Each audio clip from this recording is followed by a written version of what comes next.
Olá, boa Oi. noite, pessoal. Oiê. Agora a gente vai para a nossa última atividade da noite, que é o painel sobre liderança em UX.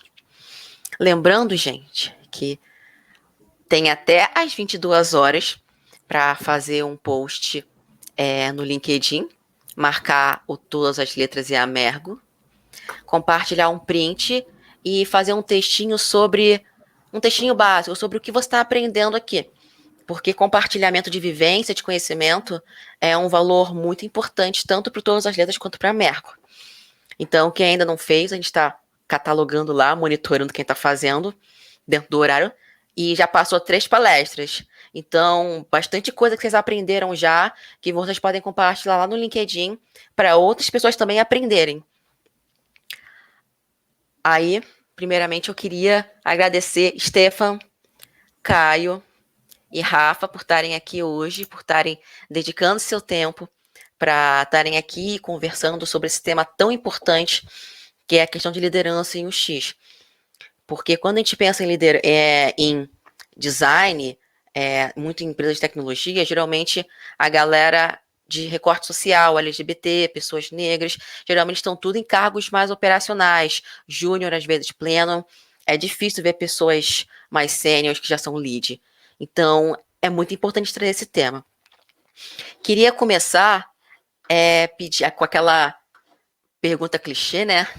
De todo o painel sobre liderança, sobre eu falar uma resumida sobre a carreira de cada um de vocês aqui e como vocês chegaram no cargo de liderança.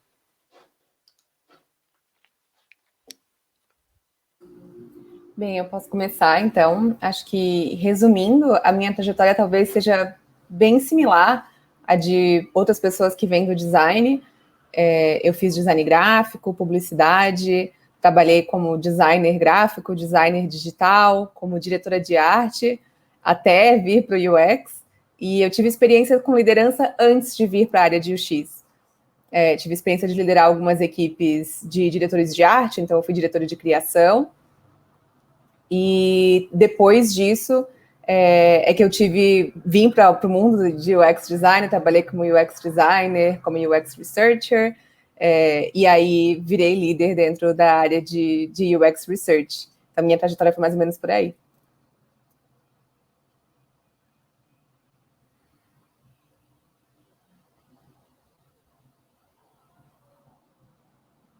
Bom, falando de trajetória, assim, de forma resumida, eu, Caio, tenho 12, 13 anos na área de design, sou formado em design gráfico, eu era muito próximo da parte de internet, fazia ciência da computação na época também, então eu fui pela parte de front-end, que era o meio termo entre ser técnico e ser designer, assim, que existia na época. Me aproximei da parte de usabilidade e tive a oportunidade de fazer pesquisa na faculdade, iniciação científica, onde eu me aprofundei. E foi onde eu fui me tornando UX sem saber exatamente, né, da existência do termo. E desde então, sempre atuei em várias posições, como consultor, freelancer, ou designer alocado, sempre trabalhando com usabilidade, design de interação e UX, até recentemente, há 8 meses atrás, ter uma oportunidade como líder de design.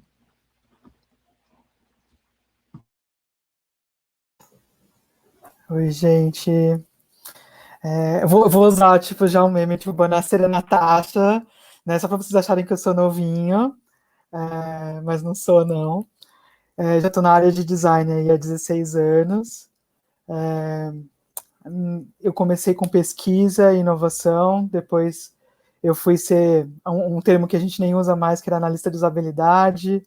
Depois de analista de usabilidade, eu fui ser UX, nem se falava, né, em pesquisa e research dessa forma que a gente fala hoje. Depois comecei a trabalhar com produto, e aí fui agregando um pouco mais, né, da visão também, não só de pesquisa, dos processos de UX e os processos também de UI. E aí eu cheguei numa cadeira de liderança desde 2018 como lead, e depois mais recentemente como gerente. E é isso. Show! A segunda pergunta, né? Eu vou puxar para um assunto bem que se fala que é bem comum com a gente, né? Que é a questão como é que vocês lidam com a síndrome do impostor. Porque a gente sabe que a síndrome do impostor afeta muito pessoas de recortes sociais. Tem uma pesquisa que tinha saído há um tempo atrás falando que mulheres têm, então outras minorias de recortes sociais também têm. Então, como é que vocês lidam com a síndrome do impostor nessa questão de estar em um cargo de liderança? Eu acho que são muitos desafios dentro da área de UX, é um pouquinho mais do que em relação a outras áreas, até fora da tecnologia, onde os caminhos são muito claros, né? Então, dependendo da profissão que você tem, da área que você trabalha, fica muito explícito quais são os passos que você vai tomar até que você tenha experiência suficiente para virar um líder, e a partir dali você vai evoluindo, seja com tempo de carreira, com formação. E quando a gente vem para a área de UX, tem gente de tudo quanto é tipo de formação. Então, tem pessoas das ciências sociais, tem pessoas das várias áreas humanas, exatas, e justamente por causa dessa diversidade de background das pessoas, às vezes fica bem difícil colocar fazer uma lista assim e dividir. A partir daqui, essa pessoa tem bastante experiência para ser gerente, para gerenciar uma equipe. É muito difícil fazer essa separação. E eu vejo muitas discussões, às vezes, em muitas empresas, inclusive tentando definir isso. Como que a gente cria? Qual que é o nosso recorte? Quando que a pessoa passa de um lado para o outro? Ainda é uma coisa que está se construindo na nossa área, eu sinto, né? E assim, a forma com que eu trato a minha síndrome do impostor é por esse lado. Eu tento estar engajada o máximo que eu posso com a comunidade e estar acompanhando o que está acontecendo, quais são as movimentações, quais são as discussões mais atuais, quais são as dúvidas que as pessoas têm. Então, quanto mais eu tenho contato com outras pessoas, fica mais difícil achar que a minha realidade é única. Achar que só eu venho do contexto que eu venho, que só eu tenho os anos de carreira que eu tenho e estou na posição que eu estou. A gente vai conhecendo outras pessoas, às vezes com uma carga muito maior de experiência, com uma carga muito menor, com uma carga equivalente, similar de outra área, e aí fica mais fácil de entender que não existe uma receita de bolo para seguir, para virar liderança dentro de UX.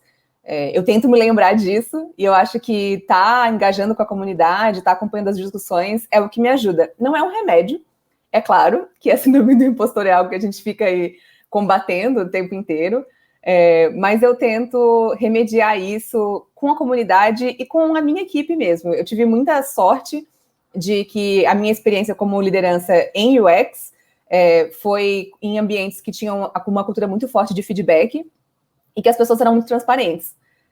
E aí isso também me deu um pouquinho mais de tranquilidade, assim, né? De não ser um papel de gestão de que as pessoas podem estar insatisfeitas e eu não vou saber disso. Ou que eu preciso melhorar em alguma área e eu não vou ter essa visibilidade. Eu acho que essa questão de ter o retorno, ter a avaliação das pessoas que eu estou liderando e ter a transparência também ajuda bastante, porque ninguém nunca é um líder perfeito, né? Então, mas isso abre o caminho para você saber para onde ir, onde melhorar. Quais são as áreas que você não é bom, quais são as áreas que você precisa melhorar e até as que você precisa abandonar, que não é para você, que você vai ter que achar uma pessoa para ajudar a fechar essa lacuna, né? Eu tento ir por aí, eu não sei qual é o caminho que vocês fazem, Caio e Stefan. Bom, seguindo a ordem aqui, né, acho que síndrome de impostor, não importa a fase que a gente tá da carreira, assim, é uma constante, né, e dentro do recorte, assim, LGBTI+, eu acho que também tem uma questão do quanto a gente pensa na nossa identidade dentro do nosso dia a dia, da carreira, se a gente não tá num espaço seguro, né, o quanto a gente acaba também misturando sentimentos e acaba potencializando essa síndrome pelas razões erradas, né. Então, eu vejo que muito dessa vivência que eu tenho profissional, assim, ela se mistura também com essa questão do empoderamento que a gente tem de ser quem a gente é, né? E isso ajuda muito em relação à síndrome do impostor, quando a gente entende o que é importante pra gente, porque dali a gente consegue tomar bases muito bacanas, assim, de determinar quais são os nossos valores que vão interferir nos nossos valores profissionais, né? Então, vejo hoje, assim, que para mim funciona sempre repetir, quase como um mantra, né? O que que é importante para mim, quem eu sou, e de aceitar que mesmo quando a gente está numa posição de liderança, também é um processo de erros e acertos, né? Então, eu busco muito também, não só na comunidade, eu costumo observar muito, e meu stalker, assim, né? Olhar todo mundo que está numa posição parecida de liderança, para trocar ideia, eventualmente ver o que eles estão publicando, para ter certeza, assim, puxa, será que eles cometeram os mesmos erros, os mesmos acertos? O que que eu consigo fazer e reconhecer que eu faço bem? E o que que eu preciso reconhecer? Puxa, tem um jeito melhor ou uma outra forma, né, de aprender, trocar e recomeçar. Acho que a síndrome de impostor, assim, é um exercício para a gente sempre lembrar o que a gente tem de bom, de forte, e também de reconhecimento, né? Que nem a Rafa falou, assim, esse senso crítico da gente olhar e conseguir não só olhar o que a gente sempre está devendo, né? O que a gente precisa melhorar e afins, assim, mas equilibrar, olhar o que a gente já faz bem e valorizar, e olhar aquilo que a gente, né, precisa abandonar eventualmente, delegar, e coisas que a gente precisa aprender, né, e potencializar. Então, eu sempre tento fazer um exercício, assim, de equilíbrio e comparação, para tentar acalmar a síndrome. Eu, eu vou usar um misto aqui do que tanto que a Rafa falou quanto o Caio falou, né? Porque eu me identifico com ambos, né? Tanto da gente entender o que está acontecendo no mercado, na comunidade e sempre antenado nisso, então diminui um pouco, porque por mais que a gente não deve se comparar, né? A gente se compara, não tem muito como. Mas acho que trazendo esse equilíbrio, descobrir quais são seus pontos fortes, quais são seus pontos que você realmente pode se desenvolver mais. Eu acho que a gente. Ele não vai sumir, lógico, essa síndrome do impostor vai ficar ali, né? E no início, né, eu acho que principalmente quando a gente assume um cargo de liderança, isso é muito mais forte, né? À medida que vai passando o tempo, também a gente vai falando, tá bom, tudo bem, eu me permito errar, eu me permito aprender, eu me permito também evoluir como pessoa nesse sentido, né? Porque posso ter competências técnicas já desenvolvidas, mas eu também tenho que ter competências ali pessoais, né? E como o Caio falou também, de caráter, de o que você acredita, ou seja, seu real propósito, né? Então, quando a gente consegue equilibrar isso, fica um pouco mais fácil dar uma segurada nessa síndrome, né, pastor? Pegando o gancho, eu vou pular uma pergunta da listinha que a gente tinha feito, porque está conectado com o assunto. Vocês, como figuras de liderança dentro de UX, né? Vocês trazem representatividade LGBT, inclusive para pessoas que estão iniciando na área. E como vocês acreditam que essas pessoas são impactadas por ver vocês figuras de liderança? Porque justamente quando uma pessoa está entrando na área, ela não vê nenhuma pessoa em cargo alto, em um cargo de liderança, uma pessoa trans, uma pessoa LGBT, uma pessoa negra. Quando você chega nesse cargo de liderança, você se torna uma representatividade, uma imagem para aquela pessoa que está entrando na área ou quer seguir a área. Então, como é que vocês sentem que essa representatividade que vocês trazem impacta as pessoas que estão começando, estão querendo seguir na carreira? Eu acho que todo corpo LGBT já é um corpo político, né? Às vezes, só existindo, a gente já está fazendo alguma coisa. Eu lembro que antes de vir para a área de UX, quando eu ainda estava muito imersa no mundo da publicidade, isso era uma questão muito forte para mim. Na área em que eu trabalhava, eu não conhecia nenhuma outra mulher. Eu não ia nem longe o suficiente de encontrar outra pessoa, mulher LGBT como eu. Mas só mulher eu já não encontrava. E passei muitos anos trabalhando na área sem encontrar. Nem figura de liderança, mas mesmo com cargo sem ser liderança. Isso foi minando muito a minha confiança com o tempo e foi um dos grandes motivos que fez eu deixar aquela área e vir para UX. E eu lembro como que foi as primeiras vezes que eu consumi conteúdo na internet que tinha sobre UX design, sobre UX research, e eu comecei a ver mulheres. Foi meio um choque, assim, começar a ver, tipo, uma mulher de vestido falando sobre aquilo. E eu acho que foi o primeiro momento que eu percebi, eu estava tão acostumada com a situação anterior, que eu percebi o quanto que isso era relevante. porque, né, o fato de você não se ver lá é quase que inconsciente, não é que você para uma hora para pensar assim, se não tem uma pessoa como eu não posso estar lá. Não existe esse pensamento consciente, às vezes. Ele é subjetivo. Você só se acha não merecedor, tem mais ansiedade, mais síndrome do impostor do que as outras pessoas, por causa disso. Então, eu acho que existir por si só já impacta muito as pessoas. Eu gostaria muito de poder fazer isso por mais pessoas, sabe? Porque eu sei o quanto que isso faz diferença.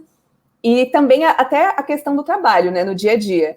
É muito diferente você trabalhar com pessoas que têm contextos completamente diferentes dos seus e são todas parecidas entre si, e você é a pessoa que fica de fora. Por mais que dê para trabalhar nessas circunstâncias, às vezes é muito violento estar nesse papel, né? De ser a única pessoa, a única representante. Então, se as pessoas têm alguma dúvida, vêm perguntar para você. Se alguma situação acontece, olham para você. Você tem coisas que você não pode compartilhar no seu ambiente de trabalho, porque se por acaso você falar aquilo, não sabe como vai ser recebido. Então, acho que ter esse papel, principalmente na liderança, dá um pouco de uma paz, assim, para pessoas de outros recortes de diversidade até que vêm participar dessa equipe. Quase que aqui está tranquilo, porque a pessoa que toma decisão aqui, e que pode me auxiliar ou me prejudicar de alguma forma, ela própria já é uma pessoa LGBT. Então, não vai ser porque eu sou LGBT que eu vou ser prejudicada aqui de alguma forma. Então, acho que tem essas duas questões, e tem uma terceira, que eu acho que eu passei muito tempo da minha carreira onde eu via situações acontecendo e eu não podia me manifestar, porque eu não tinha nenhum poder naquela situação. Se eu falasse alguma coisa, podia prejudicar a pessoa, podia me prejudicar, eu podia não conseguir mais um emprego, podia ser demitida. Então, era sempre uma situação muito difícil de poder, às vezes, me defender ou defender outros. Mas eu acho que dependendo do lugar onde você está e chegando numa posição de liderança, isso às vezes fica mais confortável. Você agora sim, você pode falar as coisas que você antes não podia. Porque uma pessoa que é, por exemplo, um estagiário, um analista júnior, se é a única pessoa que vai levantar a mão num caso de LGBTfobia, num caso de assédio, é uma situação muito vulnerável para se colocar uma pessoa que está no início da carreira, às vezes é uma posição muito vulnerável de substituição. Então, eu acho que fica esse peso da responsabilidade, assim. Se você é uma pessoa LGBT, está num cargo de liderança, agora você pode falar isso que você não falou antes, sabe? Você pode se posicionar. Não que não tenha riscos, tem. Eu acho que nenhuma posição nunca não vai ter, mas o risco diminui. Então, eu sempre gosto de lembrar de mim mesma, sabe? No começo, e o medo que eu tinha. Pensar que eu não posso ter o mesmo medo que eu tinha de quando eu era um analista júnior. Eu tenho esse dever com os analistas júniores de hoje, que trabalham comigo e que não trabalham comigo. Eu acho que é uma parte bem importante. Caramba, acho que a Rafa expressou muito bem um monte de coisas, assim, né? Essa questão de, começando de trás para frente, né? Do quanto a nossa liderança reflete nessa segurança psicológica, esse ambiente seguro, né? Que permite que a gente tenha outros tipos de dinâmicas e problemas de dia a dia em relação ao trabalho que não são ligados a coisas muito básicas, assim, que pertencem ao nível dos direitos, né? Da gente poder ter o bem-estar para todos de maneira integral. Mas vejo que a liderança representativa, assim, ela produz efeitos até inusitados.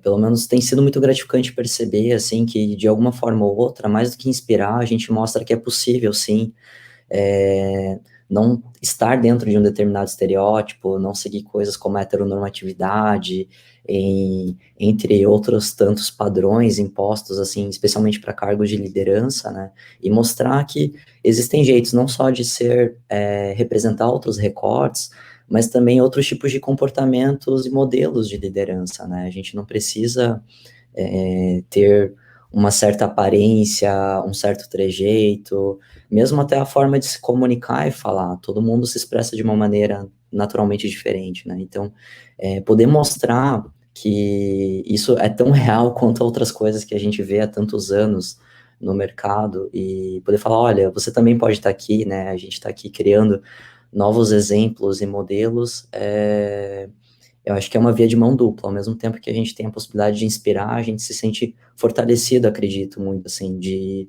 continuar nesse papel. Então,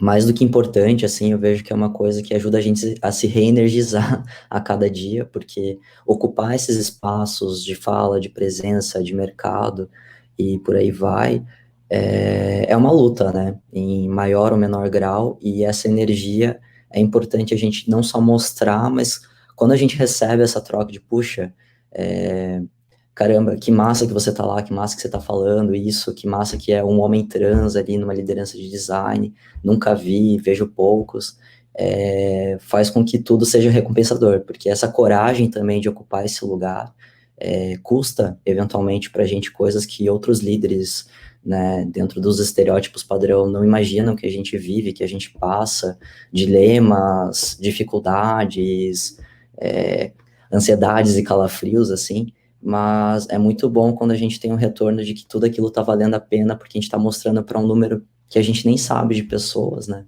O quanto também temos direito a esse espaço, né? A gente até estava brincando por esses dias que esse é o dia que a gente chegou lá, e o dia que a gente chegou lá é para todos, né? Não é só para um grupo específico. Então, vejo assim que é bem importante para os dois lados também, para a gente também.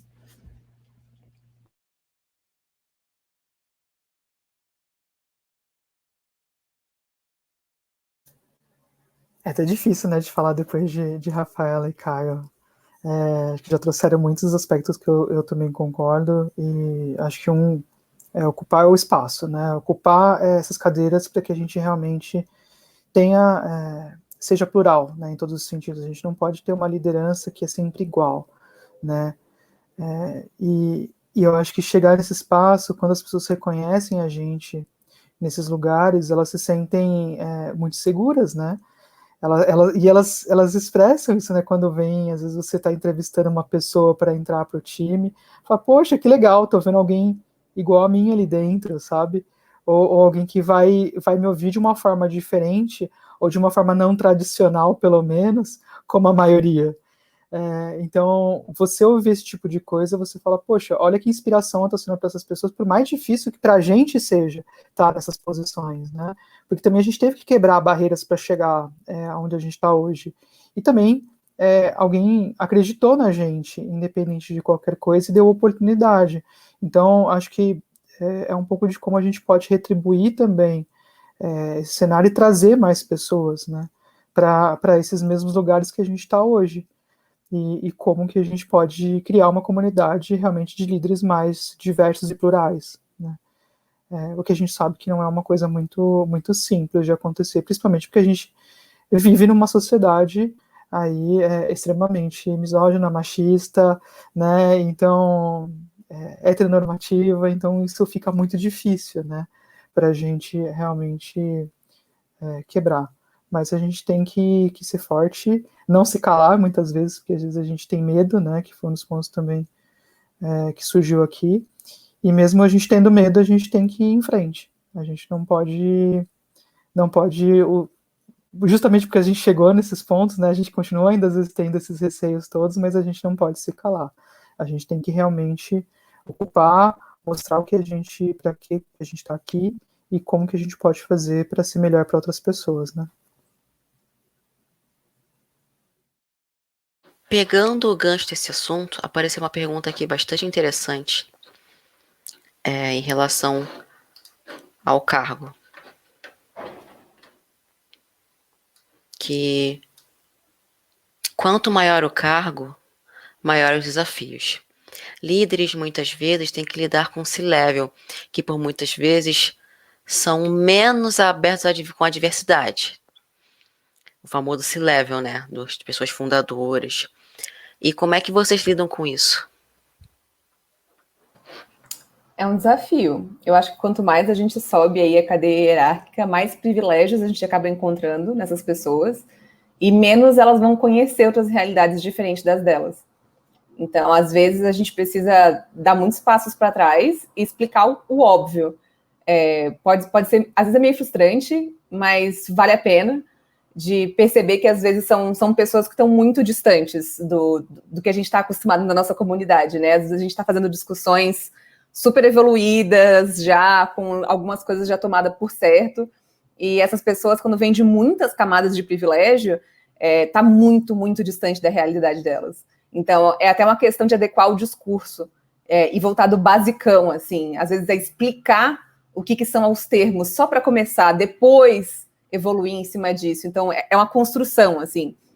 Não é uma regra, claro, sempre vai existir algumas pessoas que já estão mais conscientes, mas, em geral, quando a gente vai subindo aí essa cadeira hierárquica, vão se acumulando privilégios e é mais difícil de falar com essas pessoas. O que eu tenho feito foi o que eu aprendi a fazer mesmo quando eu não estava numa posição de liderança, que era buscar aliados. Então, às vezes, esses aliados são outros líderes, às vezes tem uma pessoa só da diretoria que é um aliado, que ajuda com os outros diretores, às vezes é o RH, às vezes é a sua equipe como um todo. Então, buscar esses aliados para não ser uma única voz, né? E ter muito tato, porque são pessoas que têm uma trajetória longa, na maior parte das vezes, e que têm algum mérito por estarem lá. E às vezes elas olham para esse mérito, para essa trajetória, e pode deixar uma ideia de que já existe conhecimento suficiente. Então pode ser uma conversa difícil de se ter, né? Nessa área aqui do conhecimento, você não sabe absolutamente nada, mesmo que você seja o dono de uma grande empresa. E sim, você vai ter que me ouvir, eu que estou muitos cargos abaixo do seu. Eu acho que essa pode ser uma parte bem dura, assim, da conversa, mas eu acho que com bastante tato dá para chegar lá. A gente tem uma certa sorte, né? Porque a gente já faz esse trabalho de mostrar realidades diferentes para outras pessoas. Como researcher, você tem que fazer pesquisa e trazer o que essas pessoas estão vivendo para o resto da equipe. Então, tem uma habilidade aí que já ajuda, mas é usar isso, né? Para falar com essas pessoas. Então, como é que eu posso trazer realidade para essas pessoas? Qual que é o contexto da minha empresa? Será que é chamando alguém para dar uma palestra? Será que é compartilhando um manual, ou um artigo, ou um livro? Será que é fazendo uma sessão para a empresa inteira com o RH? Cada empresa vai ter a sua realidade bem específica do que funciona e do que não funciona, né? Mas eu acho que é encontrar esses caminhos, assim, porque aos poucos, mesmo essas pessoas com muitos privilégios vão entendendo, vão aprendendo e também vão compartilhando umas com as outras, assim, embora seja um processo mais lento. E importante também entender aonde tem espaço, porque, infelizmente, vai ter lugar onde esse espaço não existe. Isso para qualquer cargo, na verdade, não precisa nem ser C-level. Mas reconhecer onde não tem porta aberta também é importante para a nossa própria preservação, para não ficar ali insistindo em algo que não vai para frente, né? Então, também fazer esse trabalho de reconhecer aonde tem espaço para essa conversa, e se tem espaço, qual é o tamanho desse espaço? O que dá para fazer, quais são os passos que dá para tomar, se é uma discussão inicial, se é uma intermediária, se dá para usar termos avançados já, entender melhor quem são essas pessoas e esse contexto. Me parece muito um trabalho de pesquisa, assim.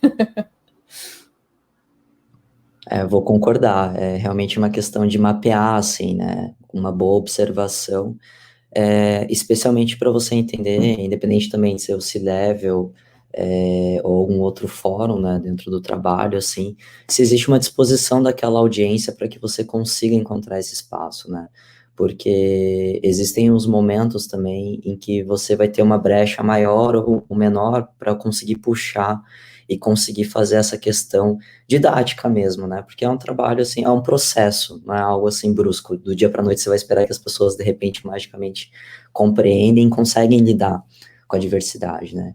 Então, hoje, felizmente, a gente tem um movimento muito forte em relação a culturas muito positivas de várias empresas, de vários núcleos de trabalho, o que favorecem as brechas para puxar essas conversas, né?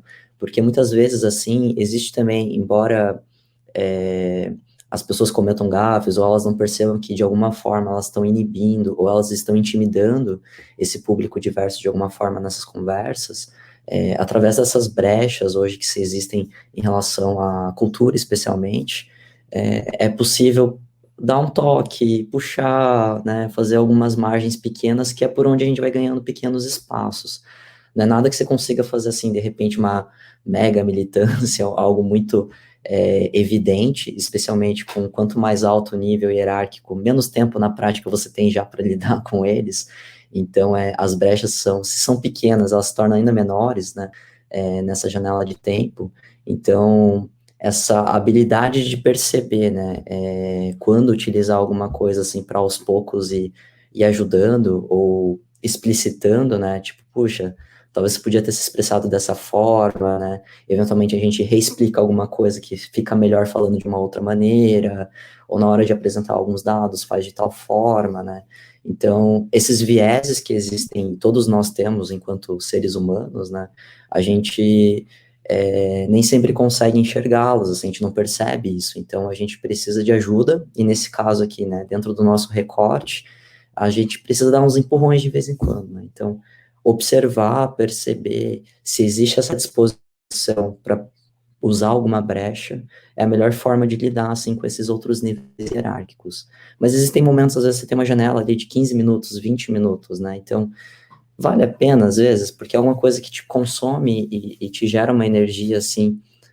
ruim, às vezes, que é melhor, assim, 20 minutos que foram terríveis, mas vão te dar, assim, beleza, foram só 20 minutos, não foi algo que você ficou ruminando ali, as pessoas não vão pensar mais naquilo, mas você vai ficar processando depois, o resto do dia, às vezes, por mais tempo, né? Então, você entender também o quanto você quer usar aquela brecha e consegue segurar a onda daquela brecha é importante, né?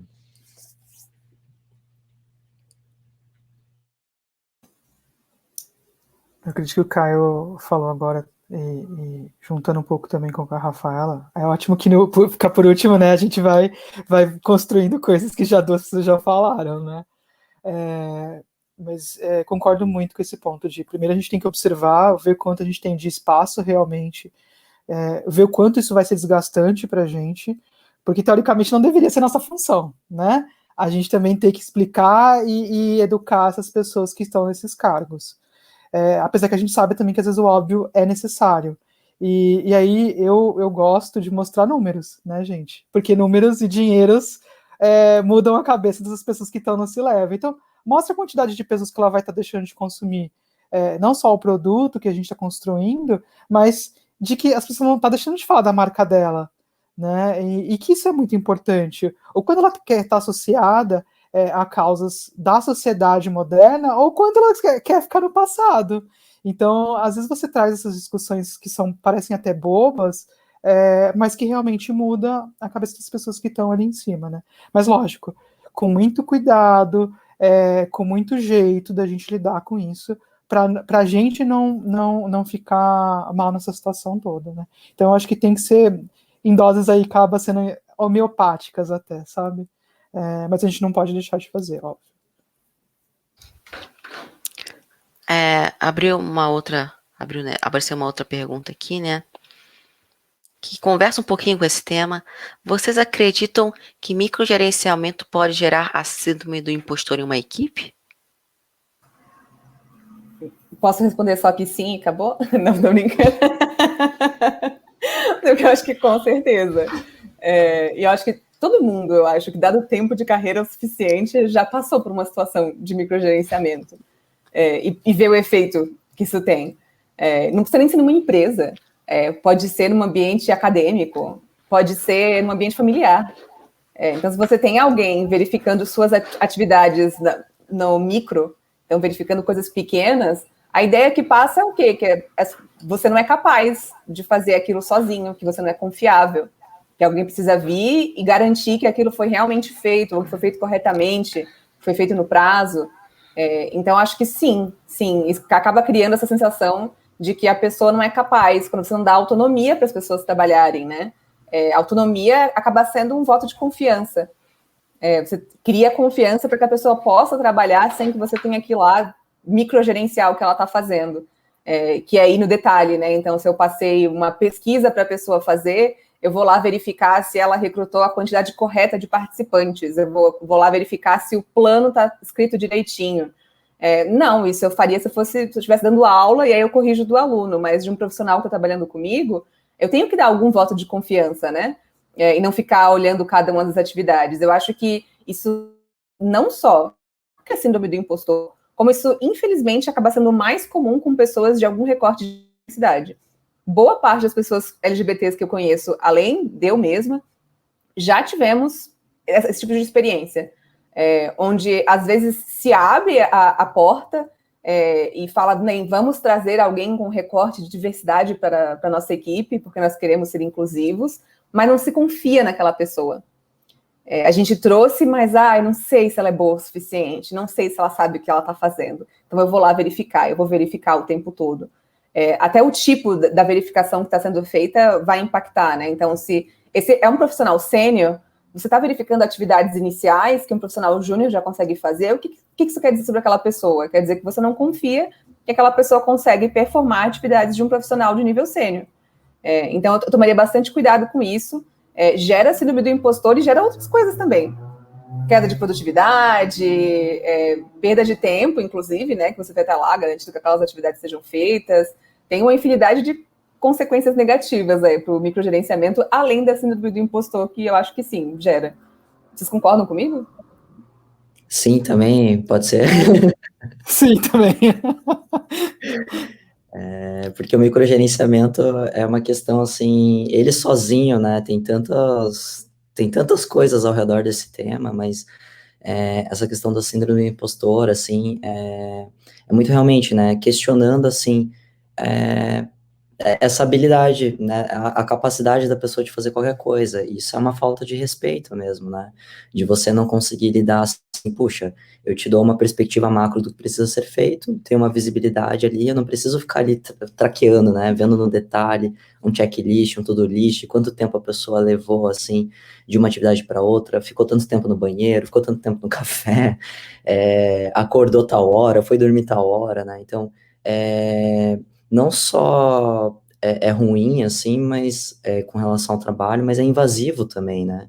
Então, ainda mais agora no momento que a gente está todo mundo remoto, ou a maioria que tem essa possibilidade está assim, então essa questão da confiança e da autonomia é essencial, né? E é importante porque essa autonomia ajuda justamente a pessoa nunca nem ter tempo, na verdade, de pensar nessa questão do síndrome do impostor, né? Porque ela vai estar ali tão focada, né? E justamente em fazer as coisas continuarem funcionando, que felizmente é uma coisa que acaba não tendo tempo para acontecer, assim, né? De você ficar assim, puxa, será que eu tô anotando tudo que eu deveria? Será que isso ou aquilo, né? De não precisar ser perfeito nem detalhista, assim, porque não precisa, né? Salvo a pessoa ter alguma toque que ela mesma tem essa vontade de fazer alguma coisa, né? Na medida que ela faça aquilo para ela mesma, tirando essa única exceção, eu acredito que sim, concordo integralmente, Rafa, com o que tu falou, assim. Essa complementando sim aqui, né? Que acho que todo mundo já falou. Eu acho também que é uma falta de respeito, sabe, com o conhecimento da outra pessoa. É uma falta de não respeito só com o conhecimento da outra pessoa, mas com a própria pessoa. E aí, se você passa por esse tipo de coisa, questiona, será que vale a pena você ficar numa equipe que você tem que alguém ficar fazendo microgerenciamento? O quanto está te realmente custando, né? Não só do seu psicológico, mas está pondo em xeque tudo que você conhece, que você sabe fazer. Então, eu não sei o quanto que isso é muito bom, né? E eu acho que a gente, em posições de liderança, né, é uma coisa que, por exemplo, quando eu chego numa equipe, eu estou contratando uma pessoa para uma equipe, eu já falo, gente, eu não faço microgerenciamento. Acho que é a primeira palavra que eu falo, né? Porque tem que ter essa troca, tem que ter essa confiança, né, no outro. E aí, lógico, deixar as portas abertas para quando realmente a pessoa precisar, ela te procurar, né? Ser o inverso, não você ficar vendo o que ela está fazendo, mas sim, ela fala, poxa, ó, preciso de ajuda, participa disso, ou participa daquilo, ou alguma coisa que você sente também que você pode ajudar, você trazer de referência, ou você trazer ali que pode complementar o trabalho dessa pessoa. Mas não ficar fazendo um tipo de microgerenciamento, que eu acho que a coisa é horrível, gente, horrível. Não façam. E tentem explicar o quanto isso é ruim também, né, nas equipes que é onde vocês estão.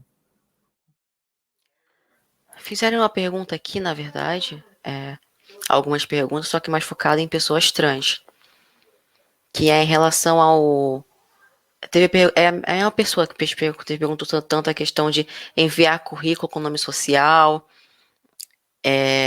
como é que funciona a questão das pessoas trans na empresa, como é que é a questão do nome. Aí acaba que essa pergunta é mais direcionada para mim e para o Caio, né, que nós somos as pessoas trans aqui do painel. Eu vou falar rapidinho.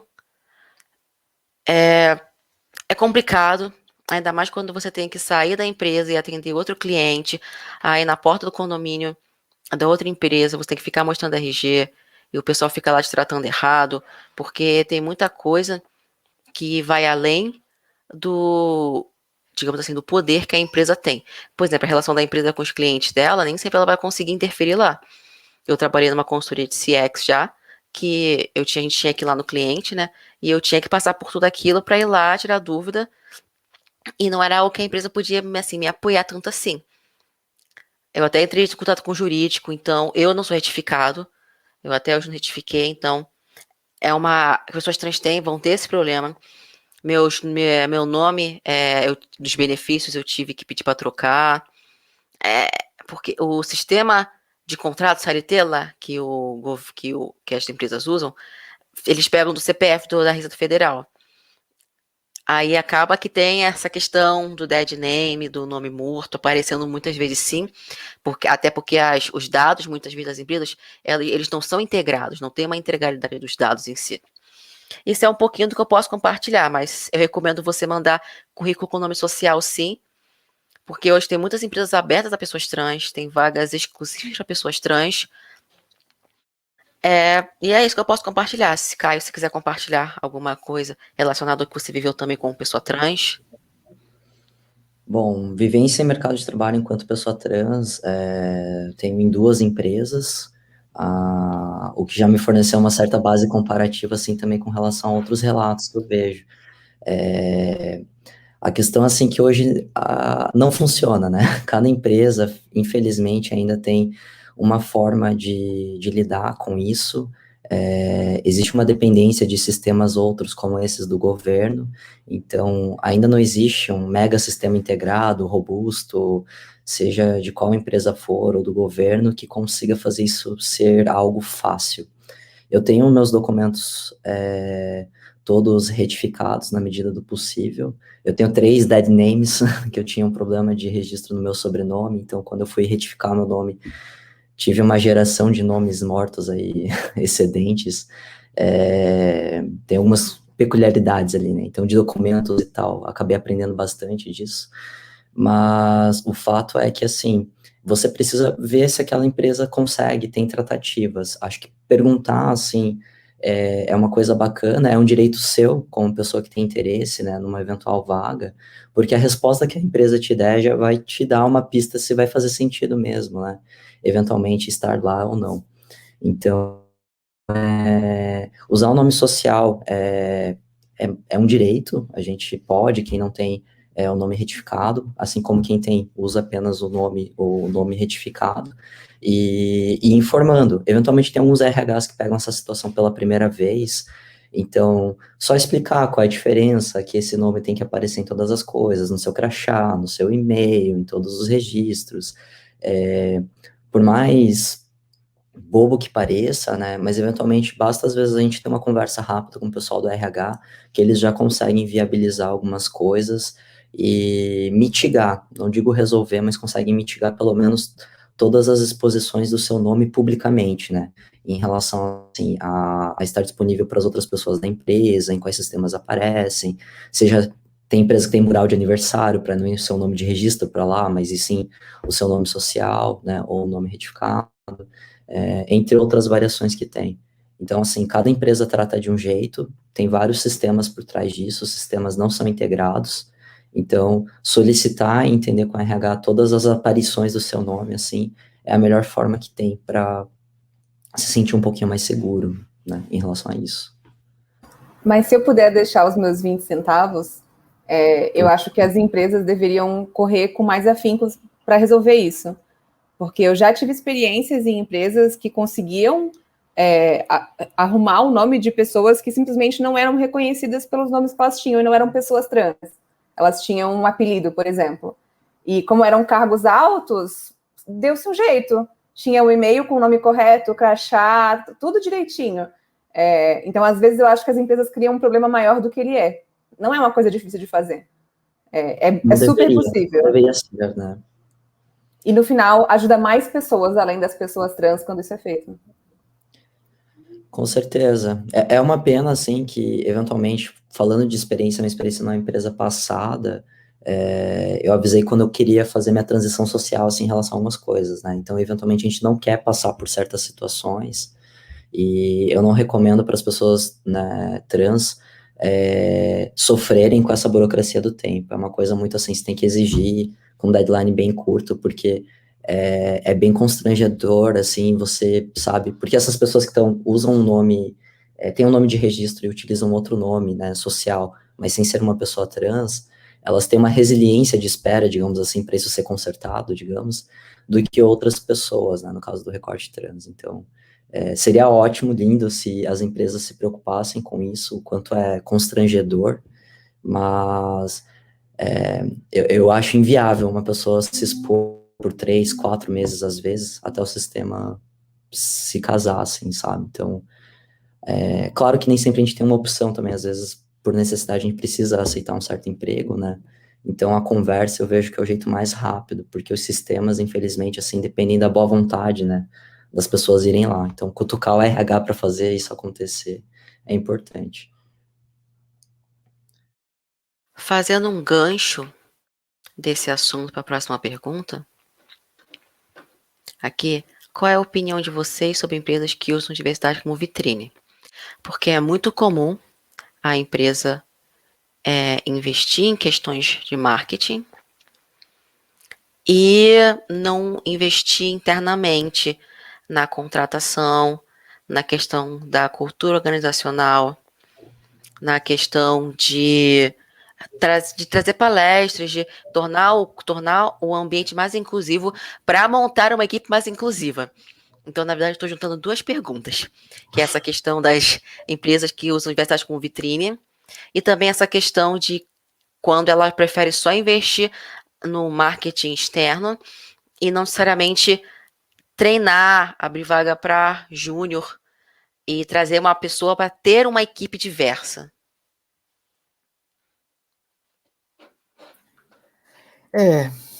Vamos lá. Acho que começar a usar só com marketing é péssimo, né, gente? E uma hora as pessoas vão perceber, né? Isso é um fato.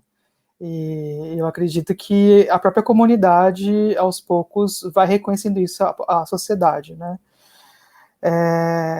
Eu acredito que quando as empresas usam isso, né, como um discurso, eu sou moderninha, né, agora tenho diversidade na empresa, não adianta também só abrir vagas. Eu acho que a empresa tem que realmente cuidar da cultura organizacional, que é aí que eu acho que é o que é o mais difícil, não só cuidar, mas como que a gente vai manter essas pessoas ali dentro? Qual que vai ser o novo discurso? Qual que vai ser a nova comunicação que a gente vai ter para criar também um ambiente saudável para essas pessoas trabalharem, né? Porque se você entra num ambiente que você não tem isso, como que você vai produzir? Como que você vai entregar aquilo que é esperado de você, né? Por mais que você seja diverso. Então, e pensar como que você está trabalhando com a equidade também, e não igualdade com relação às outras pessoas que já estão ali dentro, né? Que já pertencem àquela empresa ou naquele cenário. Como que essas pessoas estão também evoluindo na carreira é muito importante, né? Então, não adianta só você colocar para dentro da empresa essas pessoas, mas elas estão sendo promovidas? Elas estão chegando em cargos de liderança? Elas estão ocupando esses espaços que elas deveriam? Ou assim, elas estão simplesmente entrando nos primeiros cargos, no júnior ou no estagiário, e ficando ali, e não continuando dentro da empresa, né? Então, acho que isso é importante, a gente olhar sempre, e aí uma coisa que eu gosto de fazer, não só perguntar para pessoas que já trabalham nessa empresa, reconhecer o quanto realmente ela é diversa, né? E ver, por exemplo, em plataformas que outras pessoas que trabalham nessa empresa avaliam ela. Então, eu sempre leio para entender como que é esse ambiente, para ver se não é só marketing de verdade, né? Porque às vezes e a gente sabe que tem muita empresa se aproveitando hoje em dia desse tipo de situação, né? Bom,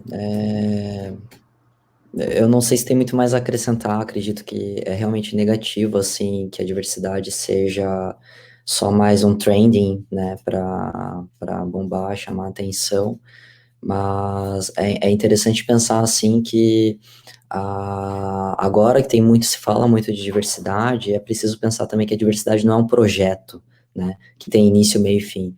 A diversidade é um processo que a gente vai abre as portas e amplia. É uma coisa que a gente vai ampliando até uma hora que a gente fala assim, puxa, agora a gente consegue ser plural de uma maneira assim abrangente, né?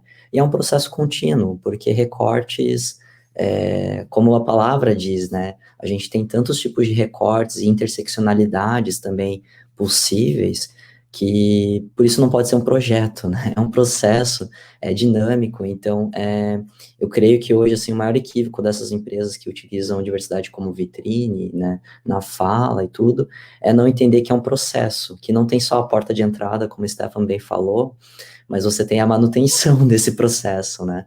Como é que eu consigo fazer essa ampliação dessa pluralidade e manter ele dentro da empresa? Então, eu preciso ter ações e estratégias de um processo mesmo, né? Não é realmente só uma captação de pessoas, um oferecimento de oportunidade, mas essa viabilização na forma de processo, né? Como é que eu consigo criar alguma coisa que é orgânica e que não morre, né? Que depois de um tempo você vai lá procurar diversidade na mesma empresa, você não encontra mais as mesmas pessoas eventualmente, ou elas acabam não durando porque não foi. Até tinha uma disposição e uma boa vontade, mas faltou olhar para aquilo como processo e não como projeto, né? Tipo, encerrei meu projeto de diversidade aqui, cumpri meu KPI, vou para a próxima aqui. Puxa, gente, não, né? São pessoas, é orgânico, a gente precisa tratar isso de uma maneira, assim, falta um nível, né, de maturidade, vejo, para essas empresas. Mas, de qualquer forma, assim, pensando sempre comparativamente, né, dando um zoom out em termos de história, assim, o fato de diversidade ter sido agora, né, um momento de buzz, de estar na onda, é algo muito bacana. O que falta agora é a gente dar mais um passo aqui para que não seja só marketing, né? Para que a gente faça dessa grande onda alguma coisa realmente revolucionária.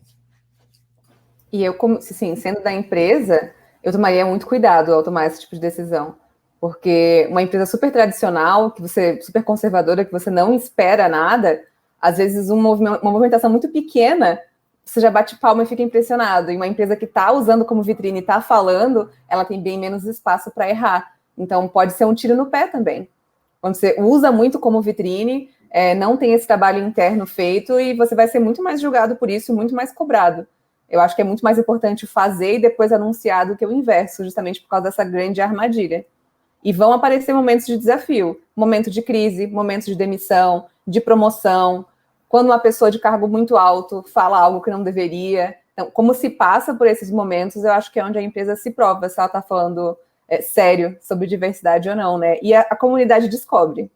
Então, você pode abafar por um momento, mas as pessoas se conhecem, a comunidade é pequena, a palavra vai longe, e você pode fazer o que você quiser. Mas se você realmente não for inclusivo de verdade, isso não se mantém e as pessoas vão ficar sabendo disso, e vai ficar muito feio quando isso acontecer. Gente, a gente vai encerrar por aqui. Já deu o horário. Rafa, Stefan, Caio, muito obrigada pela presença de vocês, pela discussão aqui no painel. Foi uma discussão muito rica. Muitos pontos importantes, tá, em questão da liderança de UX. É um assunto que a gente tem que falar muito ainda, porque, novamente, a maioria das minorias sociais estão em cargos mais operacionais, no máximo pleno. Não se tem tanta liderança. Então, novamente, muito obrigada pela presença de vocês. O debate foi excelente. Pessoal, agora a gente vai dar uma pausa e vamos fazer o encerramento agora, daqui a pouco, né? Às 9h55. Então, fica aí, que a gente vai só finalizar aqui o evento. Muito obrigado, gente.